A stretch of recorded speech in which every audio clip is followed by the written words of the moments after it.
name of Jesus. Leg grow. Ce-i face? Look. Ce-ți face?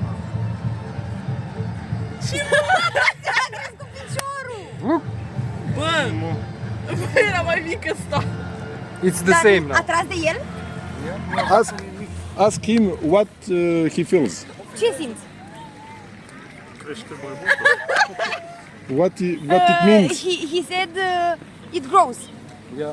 What he feels, like power, electricity. Electricitate, ce ai simțit? Da, electricity. Electricity. It's the Holy Spirit.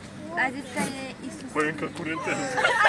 Hvala Gospodu, slava Isusu. Rumuni. Rumuni. Welcome to Serbia. Yeah. Jesus comes you to Serbia to heal you and you hear the good news. What is the good news? So, what is your name? Anca. Anka, you have a very, very important message to tell them now. If they repent and baptize on name of Jesus, His blood will wash all their sins and they will live forever. A zis ceva că o să trăim veșnic. Că... Ce-i secret? Trebuie să... Păi asta, da. Deci dacă credem în el, trăim veșnic. God bless you.